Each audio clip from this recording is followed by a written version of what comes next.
What's one habit that changed your life? Oh, good one. Sabbath.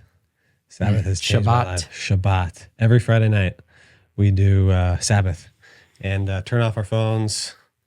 Don't talk about work. Don't think about work. No TV.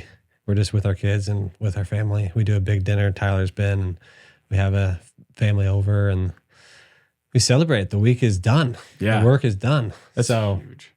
It's hard for a lot of people. It's hard in our culture, and people can't quite comprehend how you would stop work for. So what is for a Friday night? Let's dig into this because I know that Yeah. you're really passionate about this. What is the best part of doing the Shabbat routine, rhythm, and what's the hardest part?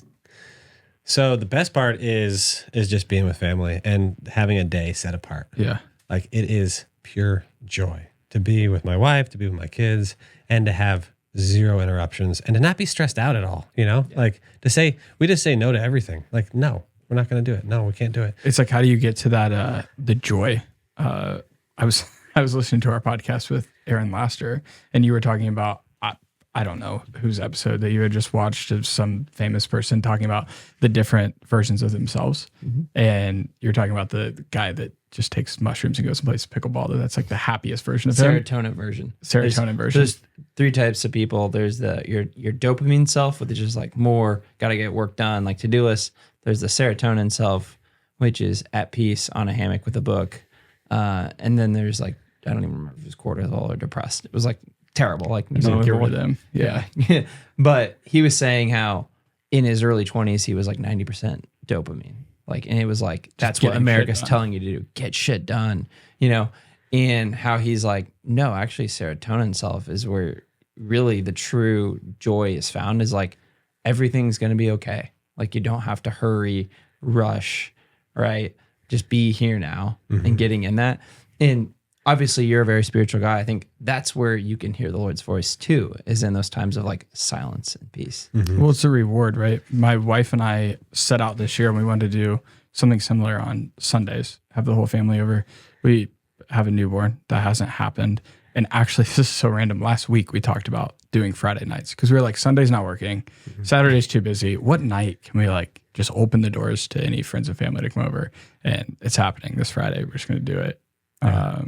I love doing it with community too. Yeah. There's one thing to do it alone with your family, but inviting others into that, you've expressed to me there's something different over a meal, breaking bread, that people open up versus so the phones like have to go in the basket whenever you walk Well, we in. don't do that. I mean, people like, I mean, ideally people aren't on their phones, but I think people take the cues. Like we don't use our phones, you know? Yeah. If you're not on it, then yeah. And the reason why we do Friday is, and Friday to Saturday night is because going to church on Sunday is not restful at all. It's like going to war with our kids. So, so that's just the way that it works for us. I mean, every minute's planned out. We got to get to this. Especially at American church, you walk in with the rock band and the smoke machine. Yeah. So Saturday is Trader's Point. Shabbat, which means to stop. So stopping everything. And then Sunday for us is a day off. So we don't really, do any work on the weekends. So, and finish the question for me. What is the hardest part of doing that? What is the hardest part is, I mean, your fish swimming upstream. So continuing with the rhythm and battling the cultural challenges, like the constant invitations, the things. That's a challenge, but that's just keeping it as a rhythm. But we've been doing it for 5 years. It's absolutely 100% the best thing that we have adopted as a family and shaped our family. Because I don't want my kids to grow up and to not know who I was because I was working all the time. I want them to be, I want everything that we're doing to be a family. Like we're a family on a mission, So what does that mean? How does that look like? Like I don't go off to work on my own. I'm going to bring my kids when I can and include them on everything because we're managing assets, right? We want to be asset managers and they can eventually manage those if they want to later on and have free time in their life, and do ministry hopefully and do other things, but not sell their time to work for somebody else. So that's just my approach, and to become a multi-generational family on mission. Close the book. I just got the word. I mean, it's like what I heard was financial freedom. Your wife still has a W-2, still working, but you guys have that freedom, right? I think a lot of people get stuck in the rat race of chasing a cash flow or a freedom number, right? Like there's a way to calculate a freedom number of what debt you have to income ratio. Like I don't remember what the equation is because it's irrelevant because if you set that goal, right? If it's 6 million, liquid is your freedom number. You're going to chase that for your entire life. Yeah. Well, this was telling. So at our church a couple of weeks ago, they were talking about retirement, and USA Today did this study went through retirement homes, and they asked, how much do you have for retirement and how much do you want ideally? Every single person, from the ones that had 500,000 to the ones that had 10 million, they all wanted more. Mm-hmm. Every single one wanted more. So it's not how much you have at all. It's whether or not you choose to be content, right?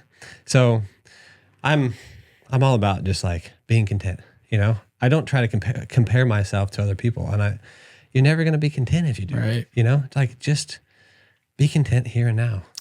The world today teaches us to only compare. It's hard to not compare. You open up your phone, comparison all over the place. Yeah. Go outside, you look at who's driving what, comparison all over the place. I do think Sabbath helps with that. 100%. Does. Yeah. It's grounding. It's a very grounding, like everything can be still and you don't have to chase after something.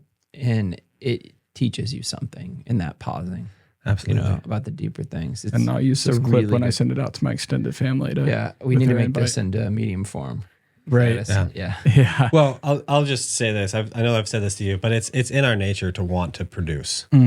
It's what we want to do. Like if you look back at the people of Israel, they were slaves in Egypt for 430 years. Their existence was based on what they produced, how many bricks they made as slaves. That was it.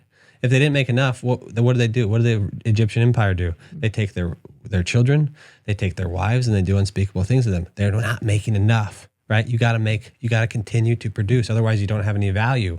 We live in modern day Egypt. How much can you produce? Right? So what did God do to the people of Israel? He said, don't work one day a week. Right? You're going to be totally different. Your life is not about consumption.